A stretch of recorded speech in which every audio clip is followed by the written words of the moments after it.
seated. Very, very big situation which had developed on our borders during the very recent past. ಆವಾಗ ನಮಗೆ ತಿಳಿದು ಬಂದಂಗೆ it is public knowledge now that one of the best things that the Indian Defence Forces had to counter the attack of the adversaries was the missile made by Dr. Prahlad.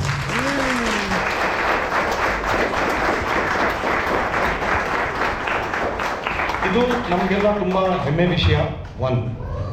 Two, as citizens, firstly that he is part of our family. One. Two, as normal citizens of this country, the pride that we have that a very indigenous product that was made by an Indian scientist, by Indian engineers, has garnered so much of international recognition. ಇದು ನಮಗೆ ತುಂಬ ದೊಡ್ಡ ಹೆಮ್ಮೆ ವಿಷಯ. Actually ನಾನು ಆರ್ಮಿನಲ್ಲಿ ಇದ್ದಿದ್ದು 25 ವರ್ಷ ನಾನು ಸರ್ವಿಸ್ ಮಾಡಿದೆ. ನಾನು ಇಂಡಿಯನ್ ಪ್ರಾಡಕ್ಟ್ನ ಯೂಸ್ ಮಾಡಿರಲಿಲ್ಲ. ನಾವು ಸೇರ್ಕೊಂಡಾಗ ಹೇಳೋರು ಹಿಂಗಿದೆ ಇದೆ ಅಂತ. ಬಟ್ ನಾವು in the last may be what is century he has led the initiatives of development. Much has happened. And now normally use ಮಾಡ್ತೀವಲ್ಲ, this is not rocket science, this is not rocket science, or this is rocket science ಅಂತೀವಿ. Here is a real rocket person who knows rocket science, which is so amazing. And on a very, very personal front, I will also like to remember Dr. Ram Prasad, whom you know as Panyam. Yeah, who was my very dear friend and my classmate, also from Malleshwaram engineering navella vattike madiddu. Also he was a chemical engineer, and he was in his team which developed this fantastic stuff that has made us all so proud. Without further this thing, we will request him to kindly address us with a few words. And ಅದಾದಮೇಲೆ time permitting, ಇವತ್ತು actually ಇವರು ಊರಿಗೆ ಹೋಗಬೇಕಾಗಿತ್ತು, ಅದಕ್ಕೆ ನಾವು ಸ್ವಲ್ಪ squeeze ಮಾಡ್ತಾ ಇದ್ವಿ. But now that Indira tells me that is travel plans have changed, so there is more time. So ನಿಧಾನಕ್ಕೆ we will have a little longer interaction, and I now hand over. Before we go there, before we request him to address this, I will hand over to Narayana to conduct the honoring part. Sanmana mado part na dayaviಟ್ಟು Narayana, I request you to please handle it. Thank you. ನಮ್ಮ ಹಿರಿಯರಾದ ವೇದವತಿಯವರು ಪ್ರಹ್ಲಾದ್ ಅವರಿಗೆ ಸನ್ಮಾನ ಮಾಡ್ತಾರೆ.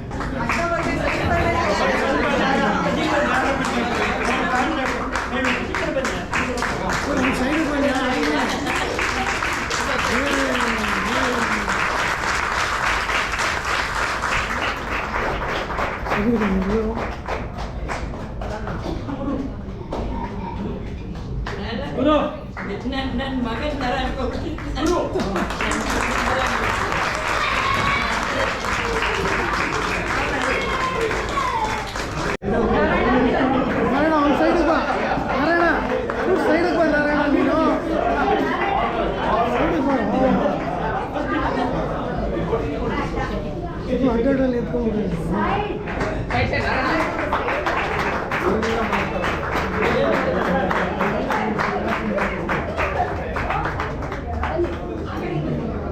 Side ಬನ್ನಿ, side ಬಾ.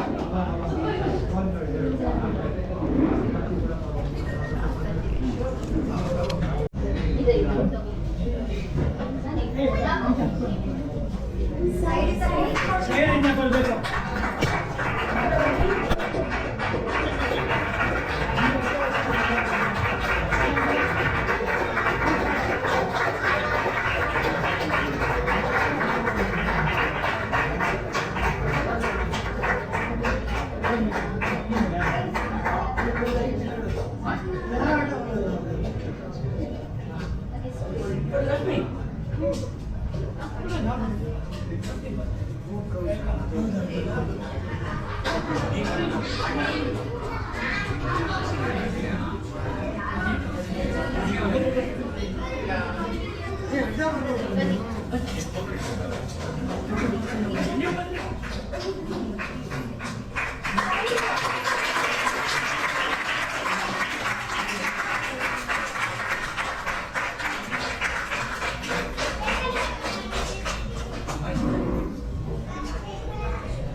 Such a proud and privileged moment for us.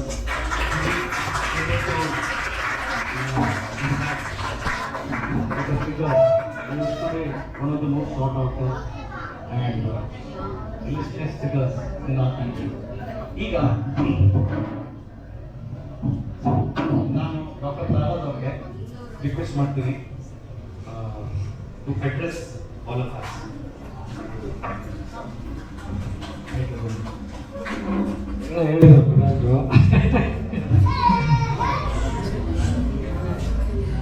It is not addressing, it is only sharing. I want to share my experiences. I know it is not a formal address and everything like that. ಯಾಕೆಂದರೆ ನಾವು ಈ ಗುರುರಾಜ್ ಹೇಳ್ತಾರ್ದಿಗೆ ನಾವೆಲ್ಲ ಸೇರ್ಕೊಂಡಾಗ ನಾವು ಚಿಕ್ಕಪುಟ್ಟ research ಮಾಡ್ತಾ ಇದ್ವಿ.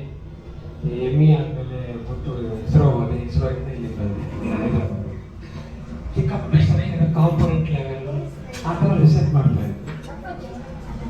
ಅವಾಗ ಆರ್ಮಿಯವರು ನಮಗೆ ರೆಗ್ಯುಲರ್ ಸಿಕ್ಕೋರು, ಆರ್ಮಿ, ಏರ್ಫೋರ್ಸ್, ನೇವಿ ಎಲ್ಲ ಸಿಕ್ಕೋರು. And whatever they are using all important. ಗುರ ಏನು ಕರೆಕ್ಟು, ಅವ್ರಿಗೆ ಗನ್ ಮಾಡೋದು, missile, rocket, aircraft, everything is important. So ನಮ್ಮ ದೇಶದಲ್ಲಿ ಏನು ಯಾವಾಗ ಇಂಪಾರ್ಟೆಂಟ್ ಮಾಡ್ಕೋತೀವಿ ಮತ್ತು ನಾವೆಲ್ಲ ಸರ್ಪ್ರೈಸ್ ಆಗ್ತೀವಿ, ಏನು ಯಾವತ್ತು ಇಂಪಾರ್ಟೆಂಟ್ ಇರ್ತೀವಿ ಅಂತ. ಆವಾಗ ಈ ಕಲಾಂನು ಇದು ಮಾಡ್ತಾ ಇದ್ವಿ. ಇದು ಇವಾಗ project director for satellite launch vehicle at Thiruvananthapuram. So I had gone and met him, of course, Thiruvananthapuram. But I did not know that he will come to Hyderabad and he will become my boss. ಗೊತ್ತಿರಲಿಲ್ಲ ಅವಾಗ. ಆಮೇಲೆ ಅವ್ರು ಬಂದರು. ಅವ್ರು ಯಾಕೆ ಕರೆದ್ರು ಅಂದರೆ ಸರ್ಕಾರ ನಮ್ಮ ದೇಶದಲ್ಲಿ ಇಂಪೋರ್ಟ್ ಮಾಡೋದು ನಿಲ್ಲಿಸೋಣ. ಏನೇನು ಮಿಸೈಲ್ ಮಾಡ್ತೀವೋ ಅದು ಫಸ್ಟು ಮಿಸೈಲ್, ಆಮೇಲೆ ಎಲೆಕ್ಟ್ರಾನಿಕ್ ವಾರ್ಫೇರು, ಆಮೇಲೆ ಫೈಟರ್, ಮೂರು ಪ್ರಾಡಕ್ಟ್ನ ನಾವು ಇಂಪೋರ್ಟ್ ಮಾಡಬಾರ್ದು ಅಂದ್ಬಿಟ್ಟು ಸರ್ಕಾರ ಒಂದು ಡಿಸಿಷನ್ ತಗೊಂಡು ಅವಾಗ ಸುಮಾರು 1980 ಅರೌಂಡ್ ದಟ್ ಟೈಮ್. ಅವಾಗೆಲ್ಲ ನಾವೆಲ್ಲ ಚಿಕ್ಕ ಹುಡುಗರು ಜಸ್ಟ್ ಜಾಯಿನ್. ಅವಾಗೆಲ್ಲ ಹೇಳಿದ್ರು ಮಿಸೈಲ್ ಬಗ್ಗೆ ಹೈದರಾಬಾದಲ್ಲಿ ಮಾಡೋದು, ಏರ್ಕ್ರಾಫ್ಟ್ ಬಗ್ಗೆ ಇದರೊಳಗೆ ಬೆಂಗಳೂರೊಳಗೆ ಯಾವುದು ಫೈಟರ್ ಏರ್ಕ್ರಾಫ್ಟ್ ಅವಾಗ LCA ಸ್ಟಾರ್ಟ್ ಮಾಡಿದ್ರು. ಆಮೇಲೆ ಟ್ಯಾಂಕು ಮಡ್ರಾಸ್ ಒಳಗೆ ಅರ್ಜುನ್ ಟ್ಯಾಂಕು, ಆಮೇಲೆ ಎಲೆಕ್ಟ್ರಾನಿಕ್ ವಾರ್ಫೇರಲ್ಲಿ ಹೈದರಾಬಾದ್ಗೆ ಇಂಪಾರ್ಟೆಂಟ್ ಇನ್ನು ಮೇಲೆ ಮಾಡ್ಕೋಬಾರ್ದು ಅಂದ್ಬಿಟ್ಟು ಸರ್ಕಾರ ಡಿಸಿಷನ್ ತಗೊಂಡ್ಮೇಲೆ ನಾವೆಲ್ಲ ಸೇರ್ಕೊಂಡಾಗ ಮಿಸೈಲ್ಗಳು ಏನೇನು ಬೇಕು ಅಂದರೆ ನಾವು ಆರ್ಮಿನ ಏರ್ಫೋರ್ಸ್ ಕೇಳೋದು ಫಸ್ಟ್. ಇನ್ನೊಂದು 15-20 ವರ್ಷಕ್ಕೆ ನೀವು ಯಾವ್ಯಾವ ಥರ ಮಿಸೈಲ್ ಬೇಕು ಅಂತ ನೀವು ಬರ್ಕೊಡಿ. ಸೊ ಆರ್ಮಿ, ಏರ್ಫೋರ್ಸ್, ನೇವಿ 3 ದಿನ ಬರ್ಕೊಟ್ರು ಏನೇನು ಬೇಕು. ಇದು 15-20 ವರ್ಷಕ್ಕೆ ಬರ್ಕೊಟ್ರು. ಅದೇ ಒಂದು short range surface air missile ಒಂದು, ನಮ್ಮದು medium range surface air missile ಒಂದು, ಆಮೇಲೆ ಅಗ್ನಿ ಅಂದರೆ ಇಂಟರ್ ಕಾಂಟಿನೆಂಟಲ್ ಮಿಸೈಲ್ ಒಂದು, ಆಮೇಲೆ ಒಂದು ಟ್ಯಾಕ್ಟಿಕಲ್ ಮಿಸೈಲ್ ಅಂತ ಅಂದರೆ ಪೃಥ್ವಿ ಸರ್ಫೇಸ್ ಟು ಸರ್ಫೇಸ್ 4-5 ಮಿಸೈಲ್ ಅವರು ಆರ್ಮಿ ಏರ್ಫೋರ್ಸ್ ಒಪ್ಕೊಂಡು ಮಾಡಬೇಕು. ಇನ್ಮೇಲೆ ಅದನ್ನು ಇಂಪೋರ್ಟ್ ಮಾಡಲ್ಲ ಅಂತ ಡಿಸಿಷನ್ ತಗೊಂಡು ಅದೆಲ್ಲ ನಮ್ಗೆ ಕೊಡಿಸಿ ನಾವೆಲ್ಲ ಹೊಸ ಪ್ರಾಜೆಕ್ಟು. ಅವಾಗೆಲ್ಲ ಅದು ಪ್ರಾಜೆಕ್ಟು ಸ್ಯಾಂಕ್ಷನ್ ಆದಾಗ 350 ಕೋಟಿ ರೂಪಾಯಿ ಸ್ಯಾಂಕ್ಷನ್. ಯಾವಾಗ 1982-83 ಇಲ್ಲ 350. ಅವಾಗ ಸ್ವಲ್ಪ ಬಿಗ್ ಅಮೌಂಟ್. ಅವಾಗೆಲ್ಲ ಪ್ರಾಜೆಕ್ಟ್ ಕೊಟ್ಟರೆ 1 ಕೋಟಿ 50 ಲಕ್ಷ 2 ಕೋಟಿ ಅಷ್ಟೇ, ಯಾರು ಕೊಟ್ಟಿಲ್ಲ. ಇದು 350 ಕೋಟಿ 5 ಪ್ರಾಜೆಕ್ಟ್ ಮಾಡೋಕ್ಕೆ ಕೊಟ್ಟರು. ಒಂದು ಇಂಪಾರ್ಟೆಂಟ್ ವಿಶೇಷ ಏನು ಮಾಡಿದ್ರು ಗೌರ್ಮೆಂಟ್ ಅಂದರೆ, ಸಾಧಾರಣ ಎಲ್ಲ ಡೆವಲಪ್ ಮಾಡ್ತೀವಿ, 10 ವರ್ಷ 15 ವರ್ಷ ಮಾಡಿಕೊಡ್ತೀವಿ. ಪ್ರೊಡ್ಯೂಸ್ ಯಾರು ಮಾಡಬೇಕು? ನಾವು ಮಾಡೋಕ್ಕಾಗಲ್ಲ. ಮಾಡೋಕ್ಕೆ ಯಾರು HAL ಬೇಕು, ಅಥವಾ ಆರ್ಡಿನೆನ್ಸ್ ಫ್ಯಾಕ್ಟ್ರಿ ಬೇಕು, ಅಥವಾ ಭಾರತ್ ಎಲೆಕ್ಟ್ರಾನಿಕ್ಸ್ ಬೇಕು. ಆ ಥರ ಪಬ್ಲಿಕ್ ಸೆಕ್ಟರ್ ಬೇಕು ಪ್ರೊಡಕ್ಷನ್ ಮಾಡೋಕ್ಕೆ. ನಾವು ಬರೀ ಡಿಸೈನ್ ಮಾಡೋದು, ಡೆವಲಪ್ ಮಾಡೋದು, ಟೆಸ್ಟ್ ಮಾಡೋದು. ಅದಕ್ಕೆ ಗೌರ್ಮೆಂಟ್ ಹೇಳಿದ್ರು ಅದಕ್ಕೆ ಎಕ್ಸ್ಟ್ರಾ 150 ಕೋಟಿ ರೂಪಾಯಿ ಕೊಟ್ಟರು. ಅಂದರೆ ಪ್ರೊಡ್ಯೂಸ್ ಮಾಡೋದು, ಅಂದರೆ ನೀವು ಯಾವಾಗ ಡೆವಲಪ್ಮೆಂಟ್ ಕಂಪ್ಲೀಟ್ ಆಗುತ್ತೋ ಆಟೋಮ್ಯಾಟಿಕ್ಲಿ ಅಲ್ಲಿ ಪ್ರೊಡಕ್ಷನ್ ಹೋಗುತ್ತೆ. ಇದು ಫಸ್ಟ್ ಟೈಮು ಸರ್ಕಾರದ ಒಂದು ಡಿಸಿಷನ್ ತೊಗೊಂಡ್ರು. That is A very good decision. ಆದರೆ ನೀವೇನೋ ಡೆವಲಪ್ ಮಾಡ್ತೀರಿ, ಆಮೇಲೆ ಪ್ರೊಡಕ್ಷನ್ ಆಗುತ್ತೋ ಆಗಲ್ವೋ, ಅದಕ್ಕೆ ದುಡ್ಡಿಲ್ವೋ ಬಂದ್ಬಿಡುತ್ತೆ ಪ್ರಾಬ್ಲಮ್. ಅದಕ್ಕೋಸ್ಕರ ಅದು ಕೊಟ್ಟರು. So that was A very good decision by government of India. ಆವಾಗ ವೆಂಕಟರಾಮನ್ ಡಿಫೆನ್ಸ್ ಮಿನಿಸ್ಟರ್ ಆಗಿದ್ದರು. ವೆಂಕಟರಾಮನ್ ಜೊತೆ ಅರುಣಾಚಲಂ ಅಂತ ಸೆಕ್ರೆಟರಿ ಆಗಿದ್ದರು. Their decision was like this ಮಾಡೋಣ ಅಂತ. ಆಮೇಲೆ ನಾವೆಲ್ಲ ಖುಷಿ ಆಗಿದ್ವಿ, ಪ್ರಾಜೆಕ್ಟ್ ಬರ್ತಿದೆ, ಗುಡ್ ಪ್ರಾಜೆಕ್ಟ್ ಅಂತ. We are not very how serious it is. Kalam ಸಾಹೇಬ್ರೆಲ್ಲ ಬಂದು ಎಲ್ಲ ಪ್ರಾಜೆಕ್ಟು ಎಕ್ಸ್ಪ್ಲೈನ್ ಮಾಡಿದ್ದು ನಮಗೆಲ್ಲ ಹೇಳಿದ್ರು. Each of you project what you understand by what army wants, what air force want. So we are use to ಬಂದು your presentation ಎಲ್ಲ ಬೋರ್ಡಲ್ಲಿ ಹೋಗಿ ಬರೆದು ಮಾಡ್ತಾ ಇದ್ವಿ. ಈ ಥರ ಮಾಡ್ಬೋದು, ಈ ಥರ ಮಾಡಬೇಕು, ಈ ಥರ ಅರ್ಥ ಮಾಡ್ಕೊಂಡಿದ್ವಿ ಅಂತ. ಸರಿ, we are senior peoples also. I was only around 34-35. People with late 50s, early 40s ಎಲ್ಲ ಇದ್ದರು. So they also added. So Kalam ಎಲ್ಲರೂ ಮಾಡಿ ಎಲ್ಲ ಈ ಮಿಸೈಲ್ ಮಾಡೋಣ ಅಂತ. ಆವಾಗ ಯಾವ ಮಿಸೈಲ್ ಮಾಡೋ ಜವಾಬ್ದಾರಿ ನನಗೆ ಬರ್ತೀನಿ ಗೊತ್ತಿರಲಿಲ್ಲ. ನಾನು ಎಲ್ಲರೂ ಸಜೆಷನ್ ಕೊಟ್ಟು ನಾನು ಸಜೆಷನ್ ಕೊಟ್ಟಿದ್ದೆ. ಆಮೇಲೆ ಅವರು ಗೌರ್ಮೆಂಟ್ ಹೇಳಿದ್ರು ಅವ್ರಿಗೆ ಕಲಾಂ ಸಾಹೇಬರಿಗೆ chairman intermediate government guided missile programme ಅಂತ ಅವ್ರಿಗೆ ಟೈಟಲ್ ಕೊಟ್ಟರು. ಚೇರ್ಮನ್ ಗೈಡೆಡ್ ಮಿಸೈಲ್ ಪ್ರೋಗ್ರಾಮ್ ಅಂದರೆ you choose the project director. Each project requires a project director. You are the overall programme director. ಯಾರು ಕಲಾಂ. ಆ ಥರ ಅವ್ರಿಗೊಂದು ಪೊಸಿಷನ್ ಕೊಟ್ಟರು. It's a very important position. And he had lot of freedom, financial freedom, administrative ನಮಗೆ ಕೊಟ್ಟರು. ಅವಾಗ each project he was allowed to choose project director. So ಅವರೊಂದು book ಬರೆದ್ರು. ಆಮೇಲೆ ವಿಂಗ್ಸ್ ಆಫ್ ಫೈರ್ ಅಂತ ಅದ್ರಲ್ಲಿ ಕೊಟ್ಟಿದ್ದಾರೆ. ಅವ್ರು ಯಾವ ರೀತಿ ಚೂಸ್ ಮಾಡಿದ್ರು, ಏನು ಅವ್ರ ಆಲೋಚನೆ ಯಾವ ರೀತಿ ಇತ್ತು ಅಂತೆಲ್ಲ ಬರ್ತಾರೆ. ಸೊ ನಾವೆಲ್ಲ ಹೇಳಿದ್ಮೇಲೆ ನೆಕ್ಸ್ಟ್ ವೀಕು ನನಗೆ ಲೆಟರ್ ಬಂತು, ಪ್ರಾಜೆಕ್ಟ್ ಡೈರೆಕ್ಟರ್ ಅಪಾಯಿಂಟೆಡ್ ಅಂದ್ಬಿಟ್ಟು. ಅವಾಗಲೇ ಗೊತ್ತಾಯ್ತು. So I was really totally shocked because see there are people who are much senior to me in the organization, in the laboratory. Both are 40s, 50s. I am only 34. ಏನು ಕೊಟ್ಬಿಟ್ಟಲ್ಲಪ್ಪ ಇದು ದೊಡ್ಡ ಅಂತಟ್ಟು 5 ಪ್ರಾಜೆಕ್ಟ್ಗಳಿಗೆ this are the highest money, under 50 crores. ಮಿಕ್ಕಿದೆಲ್ಲ 30 crores 30 crores ಅಂತ ಆಮೇಲೆ. So 150 ಕೋಟಿ huge money and responsibility also very big and complexity also very big. ಕೇಳಿದೆ, sir you made me project director, you know it is very complex plus it involves lot of various laboratories. See ಬೇರೆ ಪೃಥ್ವಿಗೆಲ್ಲ only few laboratories, ನಮ್ಮದಕ್ಕೆ at least 15 laboratories ಈ ಥರ ಇದೆಯಲ್ಲ. But I know it is complex, I know, but I want you to know because it takes 12 to 15 years for making. And we want to choose a young man who can see that the project is success. You either old people, so I want you to do because it will take 15 years. So I want choose you so that you can really take the responsibility. Don't worry, I am there. You don't worry. I am with you. I will support you. Don't worry. ಆ ಥರ confidence ಕೊಟ್ಟು ಅವ್ರು ಹೇಳಿದ್ರು. ಆಮೇಲೆ ಶುರು ಆಯಿತು. Of course it is A very tough time. 84 I was called project director. Till almost 2000, 16 years I was continuously working. ಆಮೇಲೆ ಡೆಲ್ಲಿಗೆ ಹೋದೆ. ಅದರಲ್ಲಿ ಇಂಪಾರ್ಟೆಂಟ್ ಅಂದರೆ we had number of problems, radar problem ಎಲ್ಲದು, everything we have to do first time. ನಿಮಗೆ ಗೊತ್ತಿರೋ ಹಾಗೆ ಇವಾಗ ಆಕಾಶ್ ಮಿಸೈಲ್ ಏನು, what is the main activities to defend attack from enemies. ಅಂದರೆ ಮೋಸ್ಟ್ಲಿ ನಾರ್ತ್ ವೆಸ್ಟ್ ಇಂದ they will fly, even China may fly from the east, north east ಇಂದ. So China may send aircraft, bomber, fighter, unman air vehicle, helicopter, they may send. If they come, ಅವಾಗ ಏನು ಮಾಡ್ತಾರೆ, we should have a radars lined up all along the border of the country.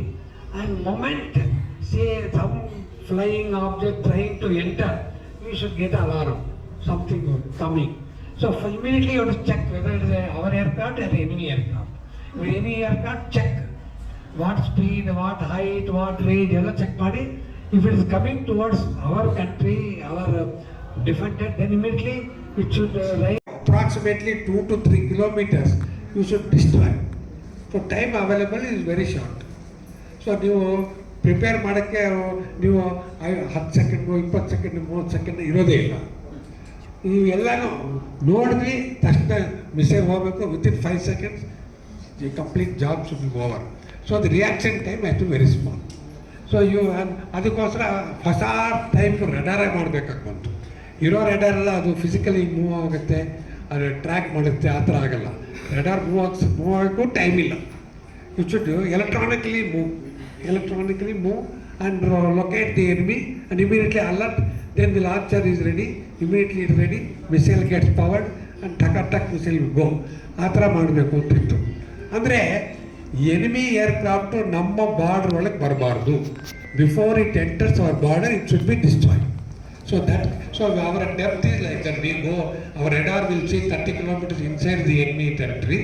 We are on the safe side and it should not enter Indian territory. This is the requirement. ಅದಕ್ಕೋಸ್ಕರ ಮಾಡಿದ್ವಿ. ಅದಕ್ಕೆ ಹೊಸ propulsion ಮಾಡಿದ್ವಿ, ರ್ಯಾಮ್ಜೆಟ್ propulsion ಅಂದ್ಬಿಟ್ಟು ಹೊಸ radar ಮಾಡಿದ್ವಿ, face radar ಅಂದ್ಬಿಟ್ಟು. ಅದಕ್ಕೆ ಲಾಂಚರ್ಗಳು LNT ಇಂದ ಮಾಡಿಸಿದ್ವಿ, ಟಾಟಾಸಿಂದ ಮಾಡಿಸಿದ್ವಿ, ಬೆಲ್ ಎಲ್ಲ ಸುಮಾರು 200 companies have worked with us and ಸುಮಾರು 1000 ಸೈಂಟಿಸ್ಟ್ಸ್ ಹ್ಯಾವ್ ವರ್ಕ್ಡ್, 1000 ಜನ. And they are from all over the country. You name the city, our DRDO lab is there. Chennai, Chandigarh, Calcutta, Hyderabad, Bombay, Bangalore, everywhere. So about 1000 people worked continuously for 15 years. By the time we told Army, Air Force, now it is ready, you can test it and place order. That stage we got 15 years. See, 10 ವರ್ಷ ಡೆವಲಪ್ಮೆಂಟ್ಗೆ ಬೇಕಾಯಿತು. ಆಮೇಲೆ test ಮಾಡೋಕ್ಕೆ we took about 3 years to test in various countries. Army ಹೇಳ್ತಾರೆ ಡೆಸರ್ಟಲ್ಲಿ test ಮಾಡಿ ತೋರಿಸು, ಆಮೇಲೆ C ಕೋಸ್ಟಲ್ಲಿ test ಮಾಡಿ ತೋರಿಸು, ಆಮೇಲೆ ಎನಿಮಿ ಏರ್ಕ್ರಾಫ್ಟ್ ಹ್ಯಾಕ್ ಮಾಡ್ತೀನಿ ಅಂದ್ಬಿಟ್ಟು ಸಿಮ್ಯುಲೇಟ್ ಮಾಡಿ ತೋರಿಸು, ಆಮೇಲೆ ಡೇ ಫೈರಿಂಗ್ ತೋರಿಸು, ನೈಟ್ ಫೈರಿಂಗ್ ತೋರಿಸು, ಆಮೇಲೆ ಮಾನ್ಸೂನ್ ಒಳಗೆ ತೋರಿಸು, summer 55 degrees in Rajasthan, show it works. ಆ ಥರ they will give a lot of demands. So we have to show every type of ಅದಕ್ಕೋಸ್ಕರ it took lot of time to convince them that this missile is definitely going to work under all circumstances. ಯಾಕೆಂದರೆ ಗುರುರಾಜ್ ಹೇಳ್ದಂಗೆ ಯಾರಿಗೂ doubt ಏನಿದು work ಆಗುತ್ತೋ work ಆಗಲ್ವೋ, ಸುಮ್ಮನೆ order ಮಾಡ್ಬಿಟ್ಟು ಕೆಲಸ ಮಾಡುತ್ತೋ ಮಾಡಲ್ವೋ, success ಆಗುತ್ತೋ ಆಗಲ್ವೋ, ನಾವು ಅದ್ರ ಮೇಲೆ ಡಿಪೆಂಡ್ ಆಗೋಕ್ಕೆ ಸಾಧ್ಯ ಇದೆಯಾ, ಈ ಥರ ಡೌಟು. ಆರ್ಮಿ ಏರ್ಫೋರ್ಸ್ ಬಿಡಿ, ನಮ್ಮ DRDOಗೆ many people have doubts. Doubting Thomases, ಇದೆಲ್ಲಪ್ಪ ಆಗಲ್ಲಪ್ಪ. ಕಲಾಂ ಸಾಹೇಬ್ ಹೇಳ್ತಾರೆ ಅದು ಮಾಡಬೇಕಲ್ಲ ನೀವು, ಅದಾಗತ್ತಾ, ಸುಮ್ಮನೆ ಏನೋ ಹುಡುಗ ನಿಮ್ಗೆ ಗೊತ್ತಾಗಲ್ಲ ಅಂತ ಆ ರೀತಿಯೆಲ್ಲ ಆಡ್ಕೊಂಡಿದ್ರು. ಇಂಪಾರ್ಟೆಂಟ್ ಏನಂದರೆ, I was so busy for almost 15-20 years running around. So everybody was happy because 1000 scientists are working, good results are there. Only 2 people suffered maximum, my daughter and my wife. ಸಿಗ್ತಾನೆ ಇಲ್ಲ ಕೈಗೆ. ನೀ ಎಲ್ಲ ಹೋಗ್ತೀಯ, ಅದೇ ನನ್ನ ವ್ಯಕ್ತಿ ಹೇಳೋದು, ಅಲ್ಲಪ್ಪ ನೀವು ಹೋದರೆ ಒಳ್ಳೆ ನನ್ನ ಮನೇನ ಡೋಬಿ ಘಾಟ್ ಮಾಡಿಬಿಟ್ಟಿದ್ದೀನಿ. ಹೋಗ್ತೀರಿ, 1 ವಾರ ಆದ್ಮೇಲೆ ಬರ್ತೀರಿ, ಬಟ್ಟೆ ಎಲ್ಲ ಹಾಕ್ತೀರಿ, ಹೊಸ ಬಟ್ಟೆ ತೊಗೋತೀರಿ, ಸೂಟ್ ಕೇಸ್ ರೆಡಿ ಇರುತ್ತೆ, ಹೊಟ್ಟೋಗ್ತೀವಿ, ನಮ್ಮ ಮನೆ ಬಿಕಮ್ ಡೋಬಿ ಘಾಟ್. ಆವಾಗ ನನ್ನ ಮಗಳು ಹೇಳೋದು, ಅಯ್ಯೋ ಪೇರೆಂಟ್ ಟೀಚರ್ಸ್ ಮೀಟಿಂಗ್ ಗೊತ್ತಾ ನಿಮಗೆ ಅಂತ. So the people who suffered maximum, sacrifice maximum 2 people.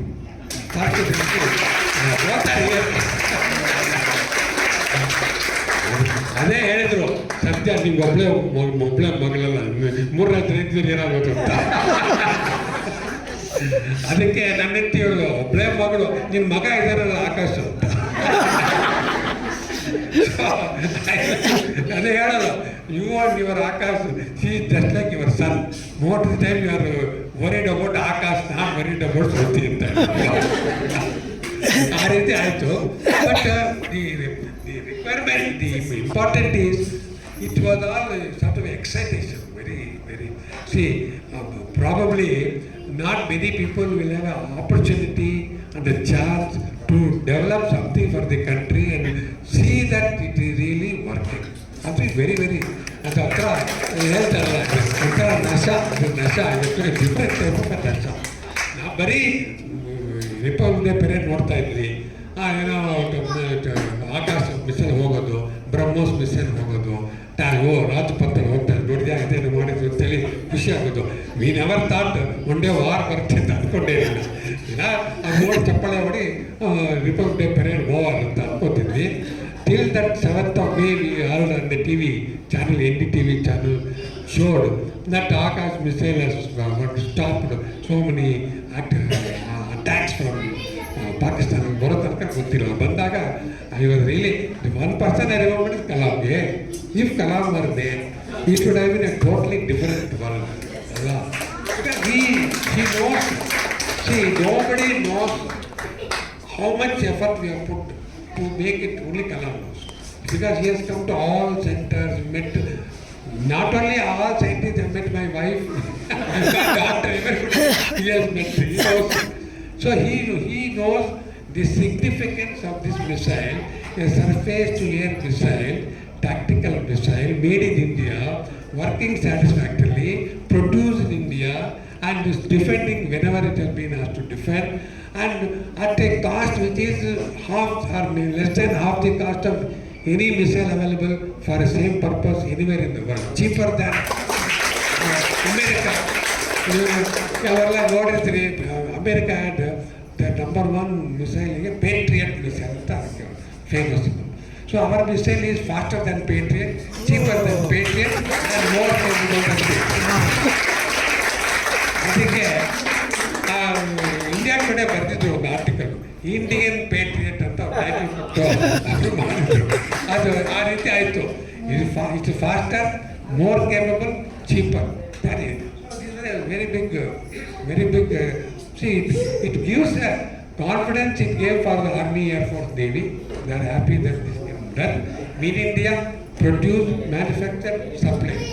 It was the performance was so good that already Armenia placed order for their defense, and Philippines have placed order. Now Vietnam is looking for orders. Brazil is requesting us to supply.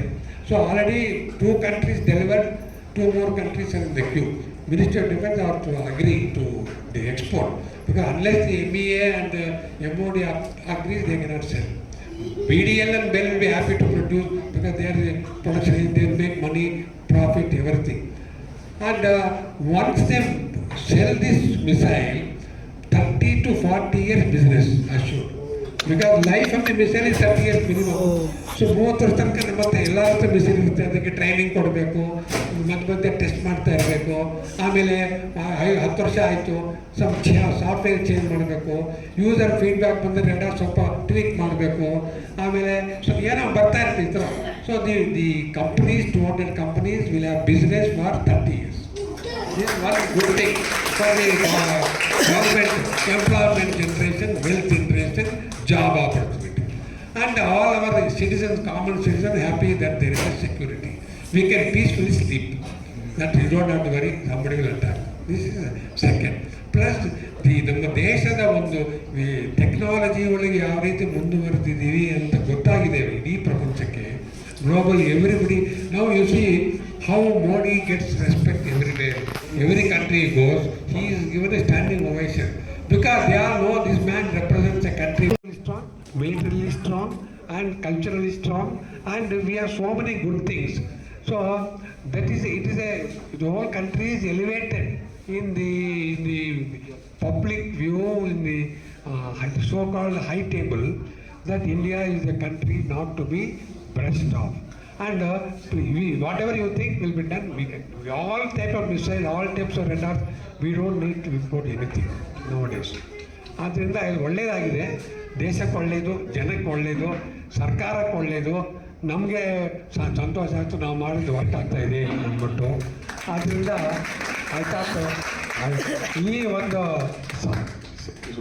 ಶುಭ ಸಮಾಚಾರ ಹೇಳಕ್ಕೆ ನಾನು ready. ಈ ಹಾರ ಗಿರ ಹಾಸ್ಕೊಳ್ಳೋದೆಲ್ಲ ಆಗಿಲ್ಲ. Very embarrass. That is not suppose to be there. So I thought I want you to ask any question because I don't want to go into a lot of technical details. We have done enough. But the whole missile is about 600 kilograms. The weight of the missile is 600 kilograms. So when it goes, and there is small warhead, it will go near the enemy aircraft ಬಂದ ತಕ್ಷಣ ಇದು missile automatic launch ಆಗ್ಬಿಡುತ್ತೆ. ಹೋದ ಹತ್ರ ಹೋದಾಗ nearest ಒಂದು range ಒಳಗೆ ಹೋದ ತಕ್ಷಣ ವಾರೆಂಟ್ ಇರ್ತದೆ, ಅದು ಎಕ್ಸ್ಪ್ಲೋಡ್ ಆಗುತ್ತೆ. ಎಕ್ಸ್ಪ್ಲೋಡ್ ಆದರೆ the aircraft will be demolished there and there itself. ಆ ಥರ ಮಾಡಿದ್ದೀವಿ. And I want you to ask question, but maybe she will share some of her experiences. ಅಥವಾ ಬೈಬೋದು ಅಲ್ವಾ, ಏನು ಬೇಕಾದ್ರೆ ಕೇಳ್ಬೋದು. ಕರೆಕ್ಟ್, ಫುಲ್ ಸಪೋರ್ಟ್ ಅವಳಿಗೆ ನನಗಿಂತ.